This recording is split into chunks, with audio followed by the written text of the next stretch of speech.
ఈరోజు గొడ్డల పార్టీ అధ్యక్షుడు విశాఖపట్నం ఉత్తరాంధ్ర పర్యటనకు వెళ్ళారు. నేనైతే నీ మాజీ మంత్రి సీదిరి అప్పలరాజు కుమారుడు ఒక పేద గొర్రెల కాపరి దుబ్బ దానయ్యను మోటార్ సైకిల్తో గుద్ది సకాలంలో వైద్యం అందించలేకపోవటం వల్ల చనిపోయిన విషయం రాష్ట్రంలో ఈ మధ్యకాలంలో చర్చనీయాంశమైంది. ఒక బాధ్యత కలిగినటువంటి పార్టీ అధ్యక్షుడిగా నీ పార్టీ మాజీ మంత్రి కుటుంబ సభ్యుడు కుమారుడు వల్ల ప్రాణం పోయిందని తెలిసి పలకరింపుకెళ్తావని చెప్పి అనుకున్నాను. కానీ నీ జీవితం,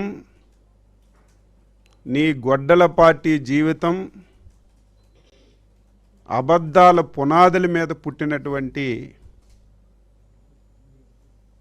పరిస్థితి మనందరికీ కూడా తెలుసు.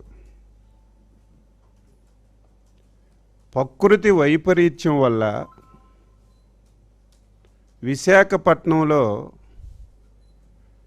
7 మత్స్యకారులు గల్లంతయ్యారు. ఒక బాధ్యత కలిగినటువంటి ప్రభుత్వంగా ప్రకృతి వైపరీత్యాలు మన చేతిలో లేవు. ప్రకృతి వైపరీత్యాలు వచ్చేటప్పుడు వెంటనే స్పందించి ప్రజల ప్రాణాలను కాపాడుతున్నటువంటి చరిత్ర కలిగినటువంటి చంద్రబాబు నాయుడు గారు ఇమీడియట్గా స్పందించారు. ప్రభుత్వం ఇమీడియట్గా స్పందించింది. కానీ టెక్నికల్ ప్రాబ్లమ్స్ వల్ల వాళ్ళు ఏ ప్రాంతంలో బోటు మునిగిపోయిందో తెలియనటువంటి పరిస్థితిలో మనం కాపాడుకోలేనటువంటి విషయం కూడా ప్రతి ఒక్కరికి కూడా తెలుసు. ఈరోజు మత్స్యకారుల గురించి మాట్లాడే నైతిక హక్కు నీకు అసలు ఉందా అని చెప్పి నేను అడుగుతున్నాను. నేను ఎప్పుడూ మాట్లాడతాను, నీకు అసలు మాట్లాడే నైతిక హక్కు ఉండదు.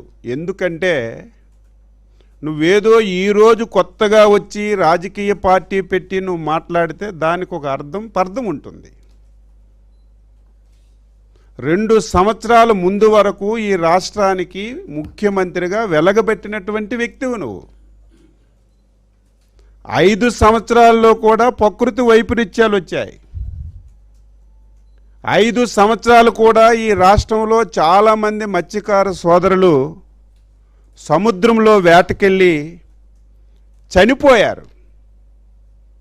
ఇదేదో కొత్తగా ఈరోజే జరుగుతున్నటువంటి విషయాలు కాదు. మత్స్యకారులు జీవనోపాధికి సముద్రంలోకి వెళ్తుంటారు.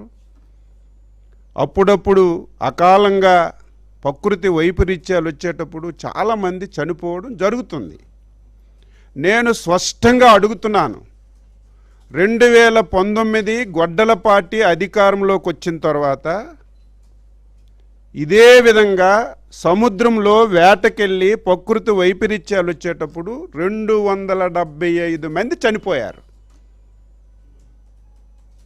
అదేదో నువ్వే చంపేశావు, నీ వల్లే చచ్చిపోయారని నీ అంత అవివేకంగా మాట్లాడడానికి మేము సాహసించాం. కానీ నీ హయాంలో 275 మంది చనిపోతే గొడ్డల పార్టీ అధ్యక్షుడిగా నువ్వు ముఖ్యమంత్రిగా ఉండి ఒక్క వ్యక్తికి నువ్వు పలకరించినటువంటి సందర్భం ఉంటే చెప్పు. నీ 5 సంవత్సరాల్లో ఇంతమంది చనిపోయినా ఒక్క వ్యక్తికి నువ్వు పలకరించలేదు. ఈరోజు బాధ్యతాయుతమైనటువంటి ప్రభుత్వంగా 4వ తారీఖు 10:30 గంటలకి మా డిపార్ట్మెంట్కి సమాచారం వచ్చింది. ఇందులో అవివేకం అవాస్తవాలు ఏమీ ఉండవు.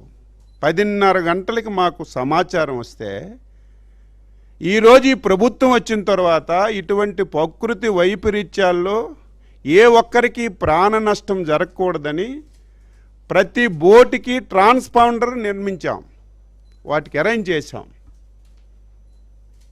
ఎందుకు ట్రాన్స్పాండర్ పెట్టామంటే ఇటువంటి విపత్తు వస్తే వాళ్ళు అలారం నొక్కితే మొత్తం అందరికీ సమాచారం వెళ్తుంది, ఇమీడియట్గా స్పందించడానికి అవకాశం ఉంటుంది. మా డిపార్ట్మెంట్కి 10:30కి సమాచారం వస్తే ట్రాన్స్పాండర్ ఆన్ చేయడం సందర్భంలో వాళ్ళు ఎక్కడున్నారో తెలియలేదు, ఎటువైపు వెళ్ళారో తెలియలేదు. ఇమీడియట్గా డిపార్ట్మెంటు వాళ్ళ కుటుంబ సభ్యుల్ని సంప్రదించి బోటు యాజమాన్యాన్ని సంప్రదించి ఎటువైపు వెళ్ళారు, ఏ ప్రాంతానికి వెళ్ళారని చెప్పి తెలుసుకున్న తర్వాత ఇమీడియట్గా 11:30 గంటలకి కోస్ట్ గార్డ్కి, నేవీకి, కలెక్టర్ గారికి ఇమీడియట్గా సమాచారం ఇచ్చి ఆపరేషన్ ప్రారంభించిన విషయం మీ అందరికీ కూడా తెలుసు.